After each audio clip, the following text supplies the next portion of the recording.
perhaps to move on the conversation and look at what you started with in chapter 4 of your book, where you start looking at, for instance, the doctrine of the Trinity, and I should almost say the misunderstanding of the Quran concerning that. Do you want to speak about that?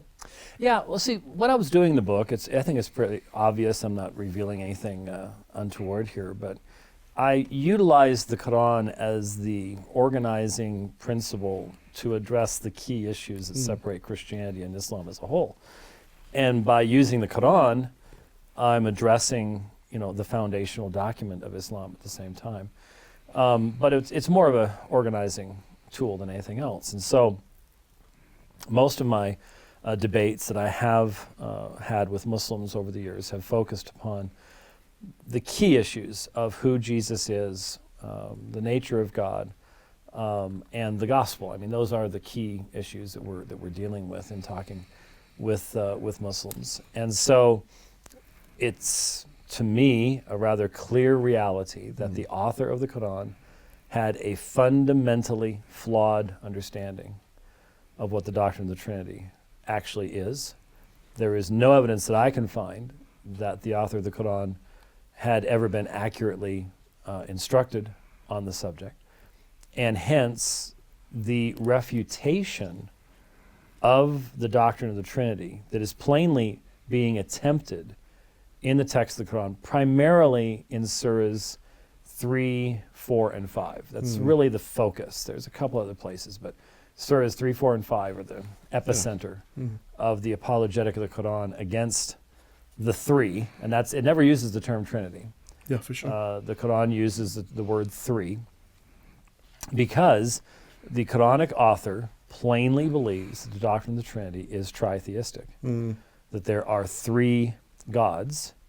And this is illustrated by the fact that every single time the word three in this context is found in the Quran, the next phrase is going to be, there is only one God, Allah.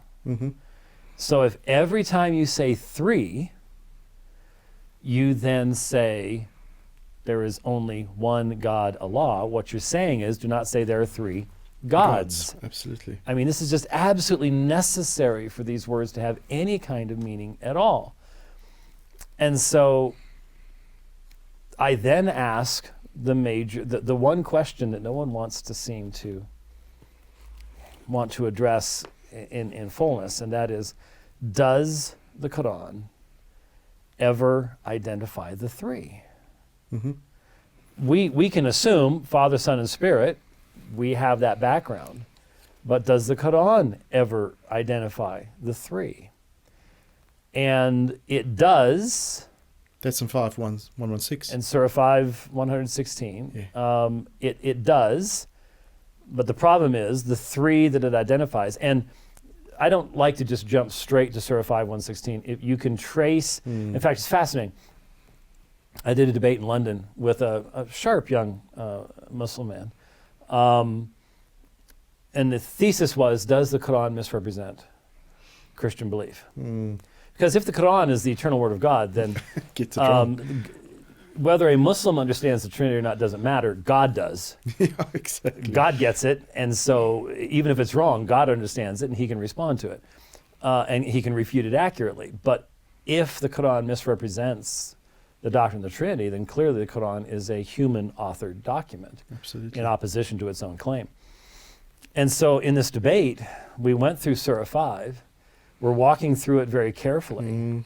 And at the end of the debate, I was the one arguing that you can interpret Surah 5 consistently all the way through the Surah, and that it identifies who the three are. The Muslim was saying, you can't interpret Surah 5 in context, and you can't follow a particular meaning in that surah. I was the one arguing for the consistency of the Quran, and the Muslim was arguing for the inconsistency of the Quran at that point. It was amazing. Because if you allow Surah 5 to speak for itself, then it is plainly identifying the three that you are not to say as Allah, Mary, and Jesus. Yeah, for sure. That is the understanding of the author of Surah 5. as to the three you're not supposed to say is Allah, Mary, and Jesus. And it makes perfect sense because if you walked into or just peeked into a church in the year 600 in Syria where Muhammad would be going on trading caravans, what would you see? You would see representations of God as creator. You would see, obviously, Jesus all over the place. There would be crucifixes, things like that. And then you're going to see a woman. Mariolatry was on the rise. Mary was very central to various liturgies and things like that at that point in time. So you're going to see a woman. She's going to have a baby in her arms. She's going to be at the foot of the cross. And so you're going to see God, you're going to see a woman, and you're going to see a baby. Yeah, for sure. And then on the cross as well. What you're not going to see, or maybe not pick up that you're seeing, is that dove. Oh, yes. That dove's probably not going to just stick out to some young man coming in from the deep desert. And so if you hear them talking about three, the Trinity, what three are you going to assume? Absolutely. Well, if you're worshiping in the Kaaba, and there are numerous gods in the Kaaba that have wives and children, and then you see God, Mary, and a baby, Yeah, for sure. how are you going to interpret it? The way that the author does in Surah 5:116. Yeah, for sure. Now, it's amazing the lengths to which people have gone to try to get around this rather obvious interpretation, to try to either rescue Muhammad or just simply they don't want to go, hey, they couldn't have been that far off. Yeah. But there are just too many places where the Qur'an is saying, well, he's above having a child. He's above, yes. He'd have to have a consort. This whole idea. And Sure. here in South Africa, you have Ahmed Deedat. And Ahmed Deedat does not rank as one of the leading scholars in the history of Islam, okay? He's not an Al-Ghazali or something like that. But he was straightforward in reading the text of the Quran and saying, hey, you people are tritheists, and how many times in his presentations there's a sexual aspect to what you people are saying. Said it over and over again.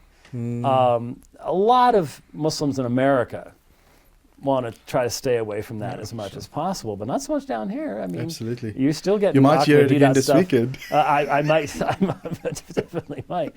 It's quite possible. So, to me, almost everything else is subservient to this, because the fact of the matter is, if this book, see, what I like to do is Surah 5 is a rich. It's called the table, Surah Al-Ma'idah, the table, because the names of the surahs come from just whatever is mentioned, and it's rather a random thing. But Surah 5 not only contains that discussion, but it also contains, to me, one of the most important texts in the Quran. And that is the argument that is found in basically starting around Surah 5:44. And so here's the study Quran, beginning in, I believe, verse 44. I say I believe because they print the numbers so small anymore that I'm not really sure. It's the joy of getting older, you know. I may have to borrow your reading glasses out there. Truly we sent down the Torah, wherein is a guidance and a light, by which the prophets who submitted unto God judge those who are Jews, as did the sages and the rabbis, in accordance with such of God's book as they were bidden to preserve, and to which they were witnesses. So fear not mankind, but fear me, and sell not my signs for a paltry price. Whoever judges not by what God has sent down, it is they who are the disbelievers.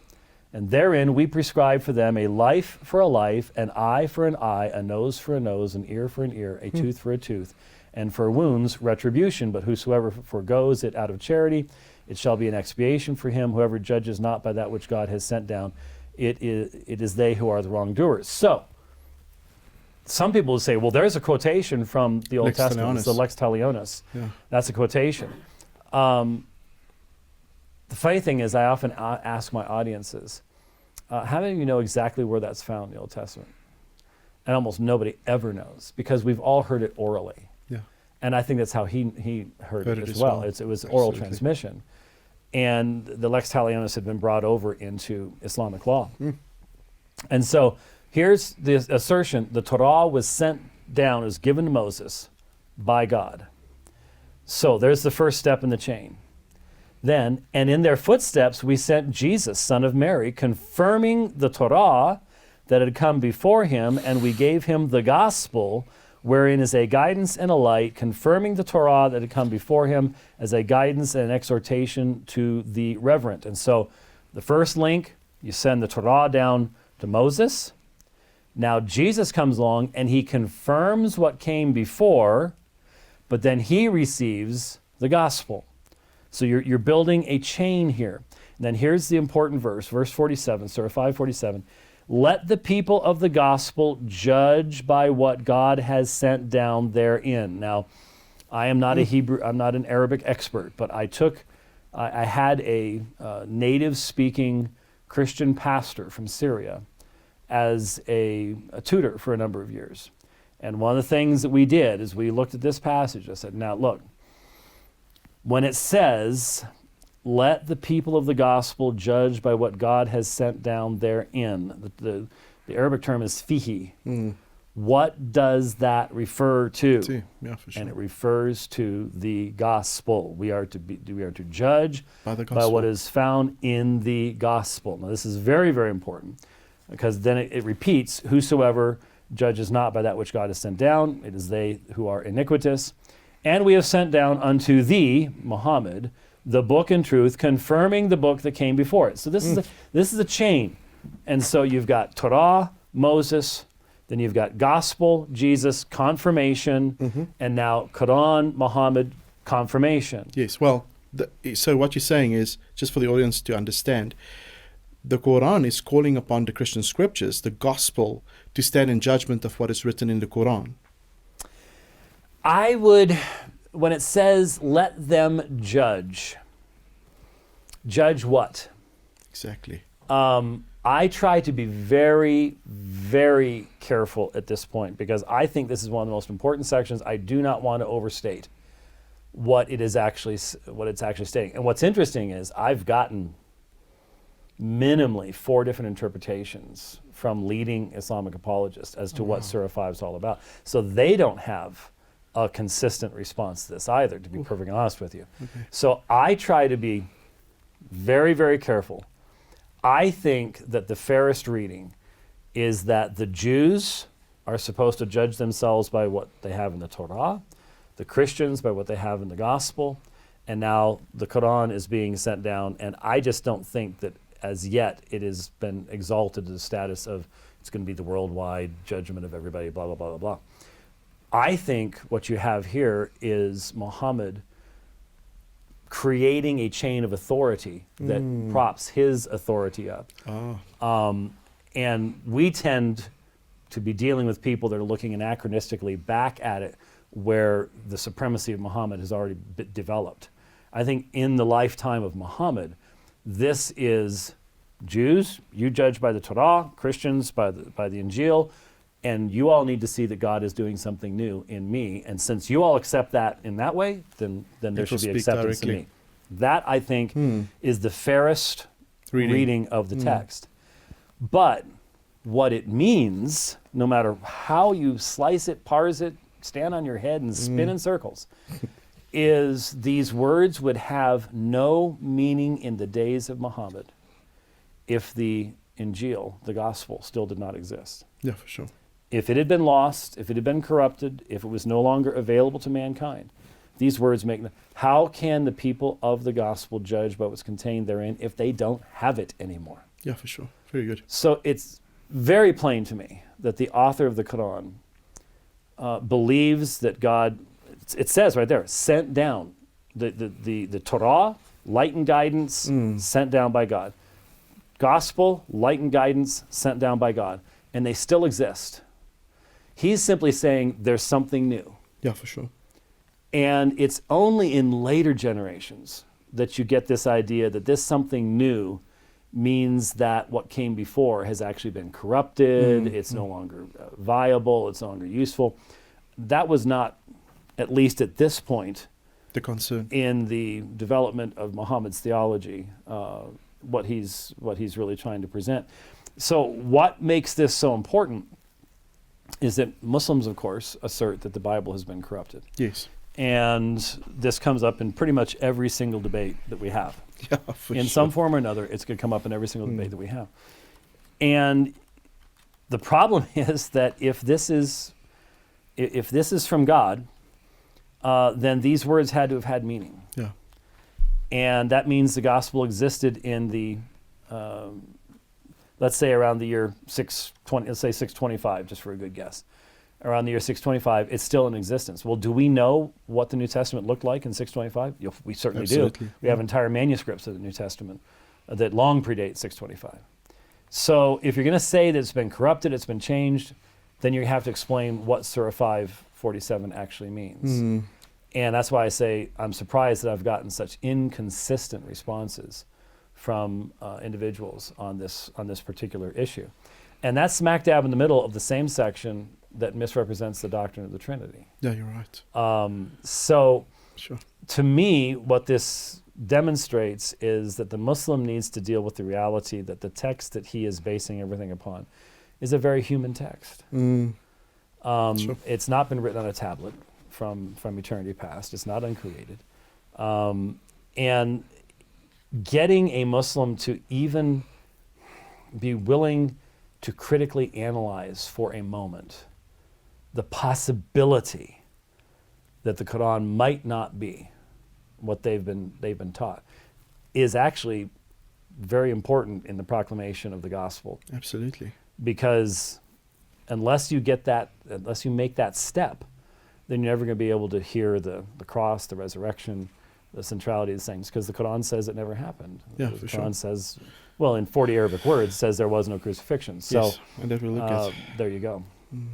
Yeah, the interesting thing though, Doc, maybe to keep that in your thought, is also that we see quite a change in the theory of corruption. You've mentioned also that there was a difference between Tarif al-Munana Yes. and then between Tarif al-Nas, which changed completely. So there's almost in the beginning an obscuring of the passages where now the actual text have changed. Sorry, after your point you want to make, do you want to address that as well? Yeah. Today, 99.5% of the Muslims to whom you're going to speak believe that the actual words of the Christian scriptures have been fundamentally altered, that this is a corruption of the actual text itself. Whereas I think the author of the Qur'an would have really struggled with that idea, because he says the Torah and the Injil have been sent down, the Qur'an has been sent down. If what's been sent down by God can be fundamentally altered by man, then why can't the Qur'an be altered in that same way? Absolutely.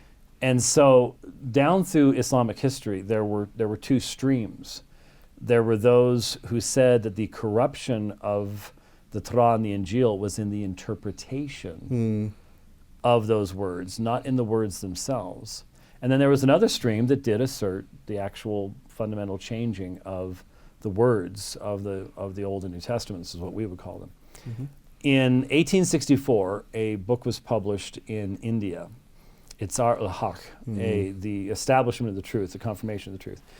And that book, especially here in South Africa, has been hugely influential here in South Africa, primarily because, again, of Ahmed Deedat. That was the book that turned him into a Islamic apologist, da'i, and as a result, the vast majority of Muslims today, because of that book and because the book that it presented the idea of the corruption of the scriptures, the Christian scriptures, one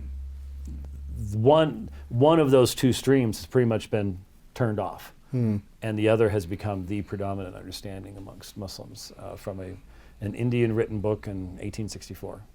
Had that level of impact. And so you're always dealing you're always going to be dealing with a Muslim who has a fundamental distrust of the textual history of the Bible, whereas they have a fundamentally implicit acceptance of the accuracy of the text of the Qur'an. Yes. In contrast to that. Yeah, excellent. And while we're on the topic of corruption, the other great corrupter of the text is obviously Boulos, or Paul. And what we find is very early on in Al-Qurtubi, he in actual fact says that Paul spread the true message, but now the overwhelming evidence or pointing is that Paul preached something very different into what Jesus presented. Oh yeah, that.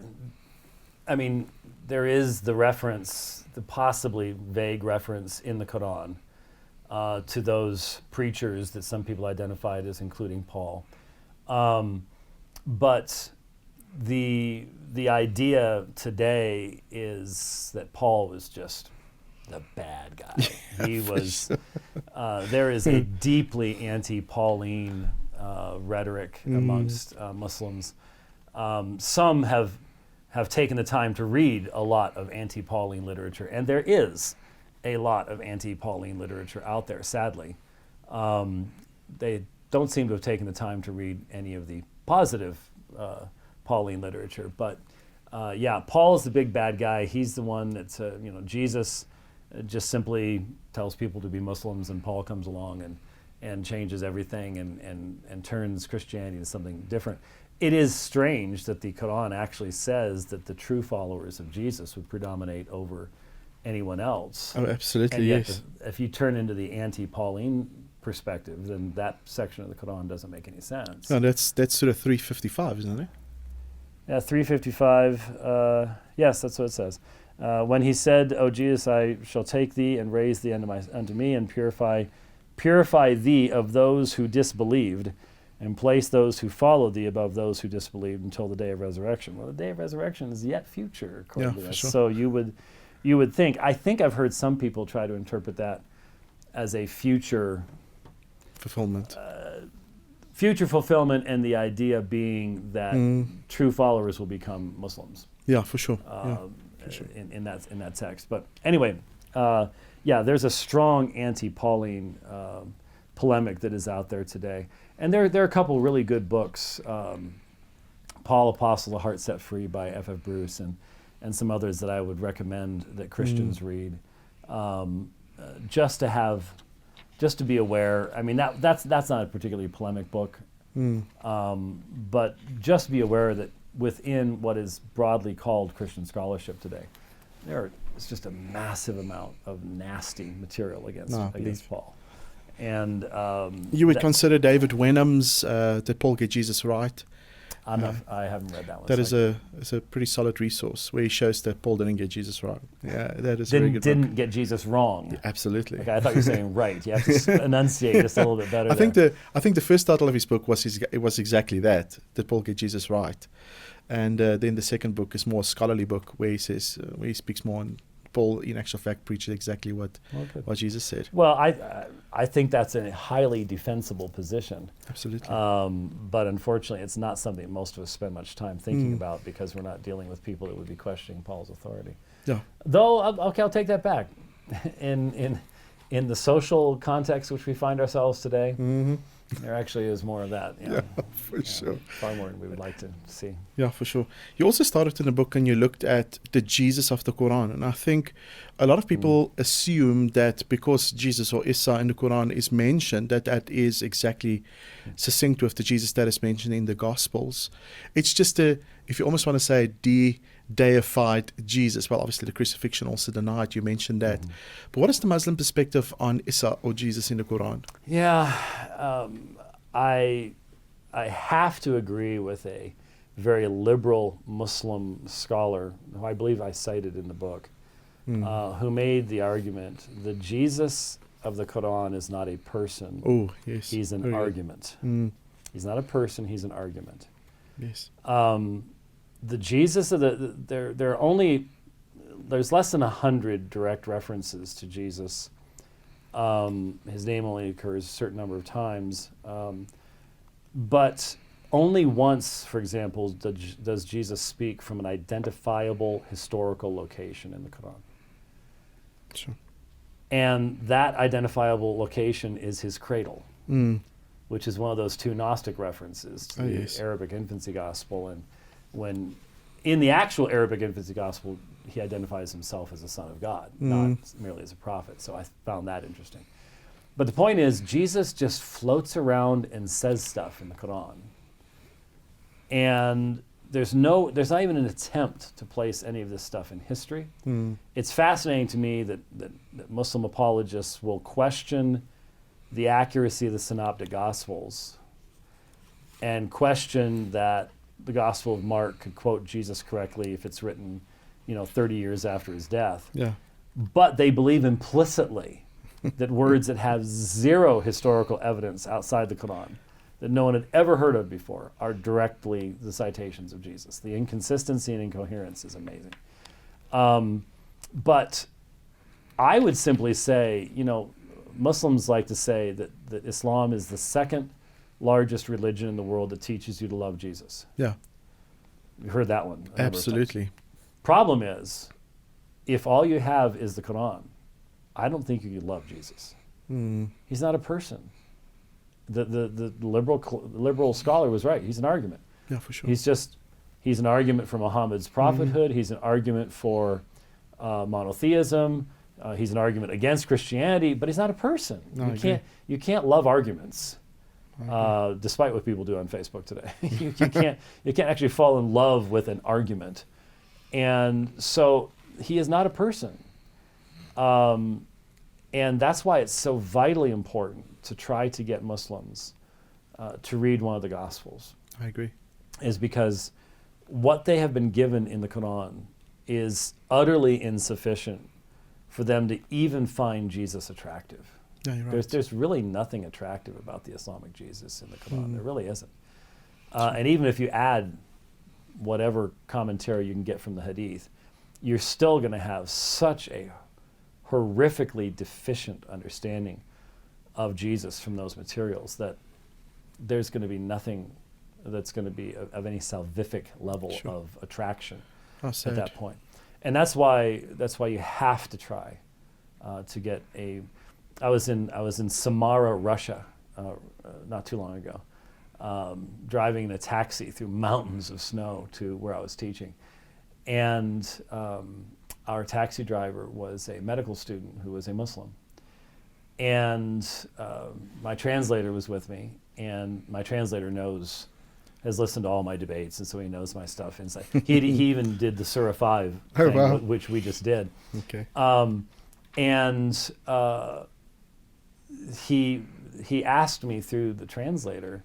He asked, my translator told him, he's read all of Bukhari and Muslim. He's like, he had never met a Christian scholar that had read all of Bukhari and Muslim. And he said, well, then how can you not be a Muslim? Now, that's an interesting question to ask. And my response was, because the author of the Quran did not know who Jesus was. Absolutely. And he's like, well, but, and then I sort of stopped him. Again, we're doing this through translation. And I said, have you ever read any of the Gospels? Now, he's a medical student. He's an educated young man. Sure. And he's like, well, no.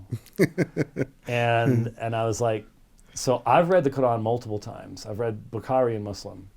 And you know how many volumes that is. Oh, yes. And you haven't read one of the Gospels. Don't you think that in this situation you might want to take the time to read one of the Gospels? Just one. It doesn't matter which one to me. Absolutely. So that we could have a meaningful conversation That's about wonderful. this. And he's like, yeah, you're right. Yeah, it's in actual fact quite inviting to approach Muslims when they say to me, we love Jesus more than what you Christians do. I always say to them, well, have you ever read John 14:15, where Jesus said, if you love me, you'll keep my commands? And then I'll say, have you ever read the commands of Jesus? And again, the standard response is, no. I've not endeavored to. I said, not if he's divine, not just his commands. If you could read through just the Gospel of John, you could look at his commands. What does he require? Believe in God, he says in John 14 verse 1, but also believe in me. can you say that you can adequately express the same belief that is essential for your salvation in both Yahweh, as revealed in the Son, and in the Father? And Muslims will be baffled. They would be like, no, we don't. That is incredible. Can I ask you 2 standard questions quickly, just as a little sidetrack to our conversation that we often hear when it comes to Jesus Christ? And I think you'll answer them adequately. But here's one. Where did Jesus claim deity? Because a lot of times we hear, where did Jesus say, I am God, worship me? Just for the audience, I think they'll love that. Well, the audience, I would hope that the audience will recognize where that comes from. Absolutely. This is the spirit of Ahmed Deedat, who, though dead, continues to speak. And it is, would you agree, because you've done a number of debates as well, I think it's probably the most common, commonest thing I've heard. And when you hear something that often, it can become difficult to respond to it patiently. Yeah, you're right. Because you've responded to it. You could respond to it in a comatose state. Someone could wander by your hospital bed and say it, and you'd be able to respond right then and there. But it's obviously considered effective, or it wouldn't be repeated so often. Yeah, and so what's being demanded is a specific phrase to appear in Scripture. And it has to be on the lips of Jesus. Yeah, for sure. So I can show you direct statements where Jesus is called God. He's called Thomas calls him our Lord and God. And he's called our God and Savior in Titus 2:13, 2 Peter 1:1. But those aren't Jesus. And so where did Jesus say, I am God? And even when you point to Jesus' acceptance of Thomas's language in John 20:28, his identification of Thomas's words as an act of faith. Even when you go to John 8:15, even if it's seen as a, oh my God. Oh yes, yes. Believe me, that's when you know someone is really desperate when they try to do the John 20:28 isn't actually Thomas calling Jesus God. It's Thomas going, my Lord, my God. Someone is at their last. Fishing. They're not getting very far right now, especially because just on the grammar of the text, he answered and said to him. Everything that comes after that is directed to Jesus, not some type of just a statement of shock or anything else. It just doesn't work. But even when you go to places like John 8:58, where Jesus says, "Prin Abraham ganasai ego me," before Abraham was, I am. But that's not these words. Yeah, exactly. And so I've literally spoken to numerous Muslims that basically said, well, unless these specific words in this order are recorded as being on the lips of Jesus, all the rest of that stuff just simply doesn't matter. Yeah. And, you can turn that around and demand that Muhammad would say, and you can make up anything you want as long as he never said it, that the only way I'm going to believe it is this. But it does demonstrate the fact that there are a lot of people who will defend their faith by merely repeating arguments that in any other point in their life would be considered silly, and they would recognize that it's invalid argumentation. Yeah. I will go to certain texts where Jesus says things that are pure blasphemy for someone who would be a mere creature. But unless it's just those words, then it doesn't fulfill the challenge, and that's why DDOT did it, and that's why Zakir Naik repeats it today, and that's a lot of guys still do. Ayub Karim is going to say the same thing probably. Absolutely. In a matter of hours, and so just be prepared for it, and don't let it sidetrack you. Would it be a good response to say, well, where did Jesus explicitly deny it, and where's the exact words where he said, I am not God, do not worship me?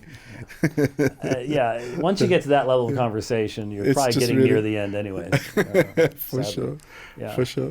Now, you also mentioned earlier on that the crucifixion of Christ is explicitly denied, which is fundamentally based on Surah 4, where there's one verse mentioned where in actual fact it denies the crucifixion. What I find is that, and maybe you can comment on this as well, Muslims themselves even wonder as to what happened to Jesus if he was not crucified. Could you just explain then? Yeah, it's 40 Arabic words. There is no commentary on that material in the hadith sources, so we don't have Muhammad's own commentary on it, which is highly unusual. There are other texts in the Qur'ans, like Surah 1933, that, taken in their natural language, would refer to Jesus' death. And yet you have 40 Arabic words. The Jews did not crucify him. It was only made to appear to them, and that can even be translated by some translations as he was made to appear to them, which would not be an accurate translation, but they do it because the majority of Muslims outside the Western world hold to the substitution theory, and that is that someone was put in Jesus' place and crucified on the cross. Most would say Judas Iscariot, some say Simon the Cyrene, whatever. Someone was made to look like him and was placed on the cross, and this was a deception. Such a good deception that it deceived not only the Jews but the Christians, as well. Who then began proclaiming the resurrection. And given the history of the text of the Quran, given that, for example, we have verses in Surah 9 that were only found in the memory of one person, it really makes you wonder about Surah 4, 1-7, which is just completely disconnected from history. Yeah, absolutely. It puts the Quran in a position of being thoroughly refuted. Sure. Because even skeptics, John Dominic Crossan, Bart Ehrman, will say the most certain fact of Jesus' entire life is his crucifixion under Pontius Pilate. I mean, that's just that's a given of history. And so to put the Quran in such a difficult position really makes you wonder. What is the motivation? Where did that come from? Could it have come after Muhammad? Who knows? But it's there. There's nothing we can do about the fact that it's there. And the Muslim can't do anything about the fact that it's there. And so what do? Well, they just, in the debates I've done, you either have the Ahmadi view, that Jesus was crucified but didn't die, which is what Shabir Ali likewise says. Or what you do is you attack the resurrection and pretend that by attacking the resurrection, you're also attacking the crucifixion. That's what has been done in the debates with me on that subject.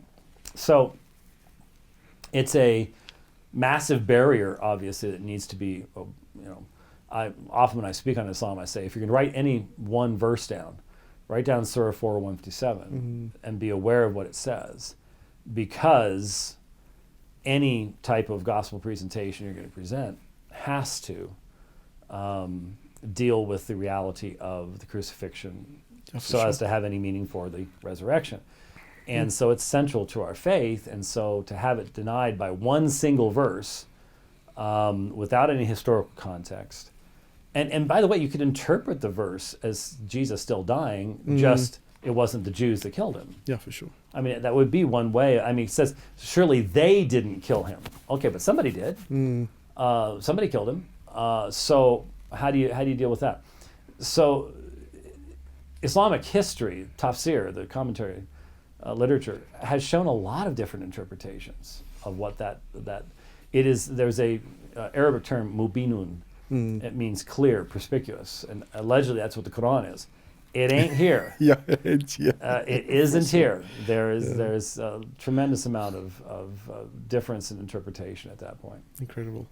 Yeah, the chapter just after that, you move a little bit on. You talk about salvation in the Quran, and then obviously the scales. Do you want to quickly just tell the audience what do Muslims really believe about salvation? You can't answer that question. It's sort of like, for years going up and witnessing to Mormons, one thing that I've known all during that time, Mormons have no doctrine of justification. There's no sense to even try to talk about it because they don't have a clue. And when you start talking with Muslims on how it is to be saved, once you get into certain people groups, you'll start getting a little bit more consistency. But in general, there is a tremendously wide variety of understandings of exactly what saved means. Yeah, for sure. It's getting into the presence of Allah. And there's a simple reason for this. The Quran gives no consistent guidance. You can interpret numerous verses one way or the other. And the Hadith is just as incoherently contradictory as the Quran is. So there is that you can have individuals, and this is a real problem, because you can have individuals who really want to be guaranteed entrance into the presence of God when they die, and they start looking for ways of getting it. And well, one way in the days of Muhammad was something called jihad. Absolutely. If you die in jihad, you go directly into paradise. So hey, let's try it. Sure. And we've seen what the result of that is. That is. Yeah. And then you had other, even companions of the Prophet who died in tears because of the fact that they did not have an assurance. And all this goes back to the fact that the Hadith tells stories about people getting into heaven, and the stories are mutually exclusive in their nature. So one of the most popular stories, of course, is the story of the man who had killed 99 people. And he goes to a priest to ask if his repentance would be accepted. And the priest says no, so he kills the priest. Now he's killed 100 people. Yeah. And then he goes to a scholar. He asks the scholar says, go to such and such a city. They'll tell you what you need to do so that your repentance will be accepted. And while on the way, the time for his death comes, because 40 days after conception, an angel comes, writes for you, whether you be male, female, successful, unsuccessful, heaven or hell, and the date of your death. And so when you die, according to Islamic lore, an angel comes from the fire, an angel comes from Jannah, heaven, and they argue over your soul. And you would think with this guy, mass murder, there's only one way. This would be a fairly easy argument, but evidently the angel from paradise was maybe had taken some law classes or something like that, and he says, well, he was going to find out about repentance, and so Allah declares that if he is 1 cubit closer to the city he was going to than the city he was coming from, that he would go to paradise. And in some versions of the story, God even makes the earth to shrink between the man and that city, so he's 1 cubit closer, so the mass murderer goes to heaven. And the Muslim will point to this hadith and will say, see, here's the mercy of God, here's the love of God, here's Allah is oft forgiving and gracious, so on and so forth. Here's the justice. I have used this as an illustration in numerous debates of the fact that in Islamic theology, God's character as reflected in his law is simply sacrificed. If you can have a mass murderer go to heaven on a whim, then you can have a person who did good deeds in their life go to hell on a whim. Depends on the day. Depends on the day. And that's why there is a mutawatir hadith that where Muhammad specifically said there are people who do the deeds of hellfire until they're a hand's breadth from entering in, and then what is written for them overtakes them. Absolutely. And they enter into heaven. And there are people who do the deeds of the people of heaven their whole lives until they're a hand's breadth from entering in, and then what is written for them overtakes them, and they go into hellfire. Yes. The point is, what that angel wrote down for you is going to determine where you go. What you do is irrelevant. So where is there any foundation whatsoever for any kind of assurance about any type of relationship with God or being accepted of him or anything like that at all? And the only thing that the Quran gives is if you die in jihad. Sure. And that's what's caused so many problems today. That is incredible. So there's all sorts of stuff about the Sirat, the bridge, the testing of the final day, the people of hellfire. There's questions about whether all Muslims go to hell for a period of time. The problem is Christians in some passages in the Hadith, you even find that some of the sins of the Muslims are put on the Christians and those Jews. are in Sahih Muslim. Yes. And they are singular readings. In other words, there's only one narrator. And so some Muslims will dismiss those. Really? Vast majority, others will not. So yes, they are there. There are hadith that specifically say that on the Day of Judgment, you'll have Muslims that have all these sins, Sure. and so God just takes them, because they said the Shahada, and he places their sins upon Jews and Christians in their place. Sure. That is there, but just so that we are being fully transparent, there are Muslims that would question the Sahih status of those particular narrations. So the point is, it's just all because the Quran and the Hadith are not consistent in what they teach on this subject. There can be real concern and real confusion as to what one's relationship to God actually is. Yeah, that makes it, I just need to say, another avenue for us to speak to Muslims in honesty and also to present the gospel to them, which I think you did brilliantly at the Abu Bakr Siddiq Mosque with Dr. Shabir Ali in your closing statement. When you look at Muslims as a whole, I need to touch upon this because there's this general understanding created that when you deal with Muslims, their basic temperament is always hostility towards the gospel. And I'll have to be honest, it is not something I find generally in South Africa. And even with yourself, the places we've gone in, the people we have spoken with, there's almost from their side, there's a fatalism where whatever Allah has decreed, that is His will and that is it. But from our perspective, the reason we preach the gospel is because we believe that God can still change the hearts and minds of men. And if you can say something while we speak on salvation, from a Christian perspective, some people go buy their groceries, some people do business with Muslims. Is it that I should keep my distance or should I engage with my Muslim friend? Oh, goodness.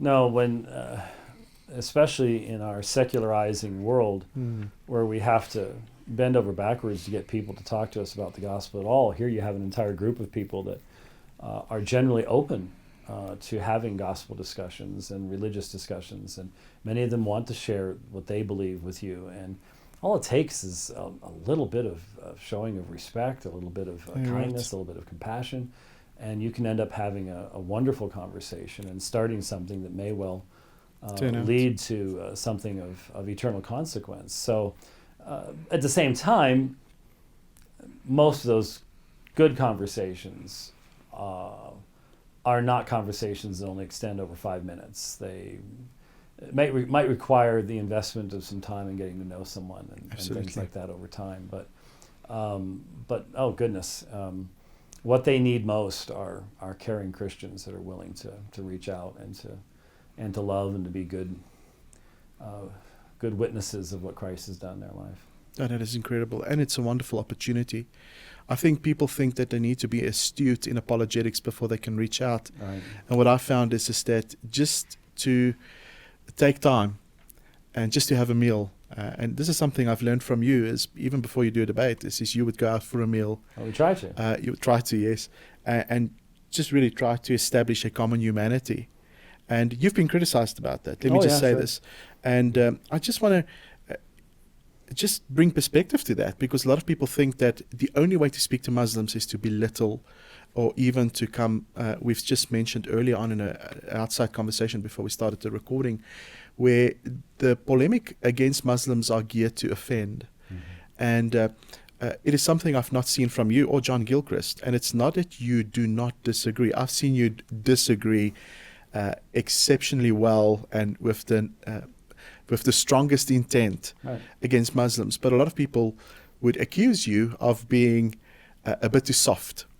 And that is just simply not true. I've never seen you being soft on the truth. And I don't want you to speak to those people because obviously it's negative airtime for them.